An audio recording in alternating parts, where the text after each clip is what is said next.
তুমি কি জানো তোমার মস্তিষ্ক প্রতিদিন তোমাকে ঠকাচ্ছে? হ্যাঁ, তুমি যা ভাবো সব সময় তা সত্য না। আজ আমি তোমাকে দেখাবো মস্তিষ্কের এমন কিছু ট্রিক্স যেগুলো তুমি প্রতিদিন ব্যবহার করছো কিন্তু বুঝতেই পারো না। Brain lazy mode. মস্তিষ্ক শর্টকাট নেয়। তোমার ব্রেইন সব সময় কম কাজ করতে চায়, তাই এটা শর্টকাট নেয়। যেমন তুমি যদি একটা মানুষকে ভালো দেখো, ব্রেইন ধরে নেয় সে ভালো মানুষও। বাস্তবতা কিন্তু এটা সব সময় সত্য না। First impression trap.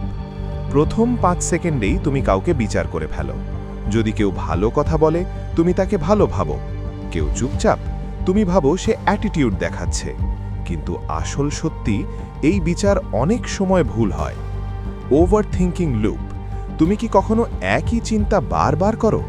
ও আমাকে এভাবে কেন বলল? আমি কি ভুল করেছি? এটা তোমার ব্রেনের ট্র্যাপ, যেটা তোমাকে একই জায়গায় আটকে রাখে। কিন্তু এগুলো তো শুরু মাত্র। এবার আসল ডেঞ্জারাস ট্রিক্সগুলো দেখো। Fear control system. তোমার মস্তিষ্ক তোমাকে ভয় দেখিয়ে কন্ট্রোল করে। অন্ধকারে গেলে ভয়, নতুন কিছু করতে গেলে ভয়। কারণ ব্রেন চায় তুমি সেফ থাকো। কিন্তু সমস্যা হলো এই ভয় তোমাকে গ্রোথ থেকেও আটকায়। Dopamine addiction. আসক্তি তৈরি করা। তুমি কেন বারবার ফোন চেক করো? Notification, social media, short video. কারণ তোমার ব্রেন ডোপামিন নামের একটা হ্যাপি কেমিক্যাল রিলিজ করে।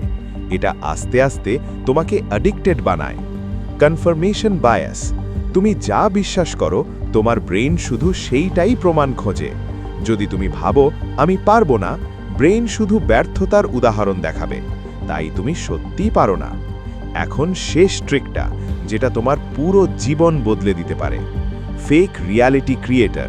তোমার মস্তিষ্ক সব কিছু পুরোটা দেখে না, এটা নিজে নিজে গল্প বানায়, মিসিং অংশ ফিল করে। তাই তুমি অনেক সময় যা দেখো তা পুরো সত্য না।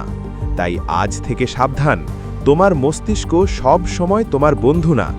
যদি এমন আরও মাইন্ড ব্লোয়িং ফ্যাক্ট জানতে চাও, তাহলে এখনই ফলো করো। কারণ সবচেয়ে বড় রহস্য লুকিয়ে আছে তোমার নিজের মাথার ভেতর।